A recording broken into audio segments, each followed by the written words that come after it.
Državni agenciji za civilno letalstvo smo zaznali, da imajo letalske šole v svojih programih opisano izredno situacijo, ko se ne da vlečno vrv odpreti tako na motorne letalo kot na jedalno letalo. Podaljšano učiteljskega privilegija se pogovarjalo o tem, da bi to preizkusili, sem jaz v klubih začutil, po šolih začutil nelagodje ob tem in sem zaznal, da je bilo koristno eno tako zadevo spet sprakticirati in jo zvaditi najprej z egzaminarji, posnet, tako da ljudje po šolah izgubijo ta strah.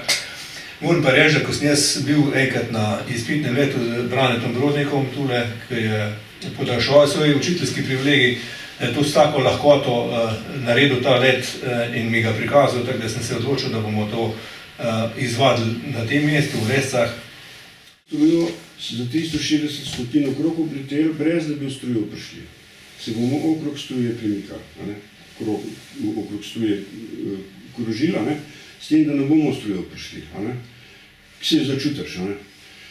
Potem bomo po četrti zavaj prišli, bomo v spodnjem šlepu od spodaj in bomo normalno leteli od spodaj, s tem, da bo motorni avion malo gas dovzel in bo šel na pristanek, normalno, mi ga pa sledimo z bremzami. Naša naloga je samo to, da imamo štrk zategnen, da naredimo, malo ga bomo že naredili, ampak predosti ne smemo. Tako da mi pariramo s to bremzami in samo sledimo lepo, se bližamo pod strujo, skupaj s šleparjem do zemlje. In mi bomo prej prišli, rečemo, 1 meter visok nad zemljo, šlepar bo mogoče še malo višji, ko bo večja brzina. In mi samo lepo zemljo gledamo in lepo čakamo in k nam obojni naenkrat skoraj pristanemo in potem, ko bomo lepo pristali, lepo odpremo. Vi boste leteli, jaz bom samo govoril. En štart z prednje kabine, pa samo pa za menadom jaz sem spred. Tako da, ker vi boste pa zadnje prvič pa zato, da bolj vidite. Smo fertik.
Namen je to bil, da povečamo varnost letenja.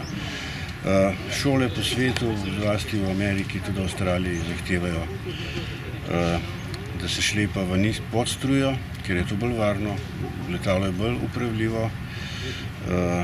Edini problem je to, da moramo vedno paziti z zavorom zračnim, da ne dohitevamo motornega letala, ker takrat, ko mi gremo pod strujo, seveda malo gremo dol in nabijemo hitrost in to moramo delati lepo počasi in uporabljati bremze. Sploh takrat, ker so hujši koti, pa če je treba več bremz. To se ne bi delalo sunkovito, da ne bi mi vlečno letalo, sploh če je kakšno lažje, da ga ne bi preveč mogoče zaustavljalo. Mi že kar naprej nekako vemo, kdaj bo vrv se sprostila in zato moramo skozi z ročnimi zavorami vzdrževati, da je vrv napeta. Potem, ko gremo na pristanek, mi verjetno ta zadnjo polovico od 4. zavoja do pristanka že kar zadnjo polovico zavore zračne izvlečemo popolnoma ven in lepo sledimo vlečnemu letalu, gledamo zemljo in ko se približamo zemlji, takrat nas vlečno letalo ne zanima več, ampak mi ravnamo kakor sami, da bi šli pristati in se praktično istočasno z motornim letalom in jadralno letalo se praktično istočasno dotakneta zemlje.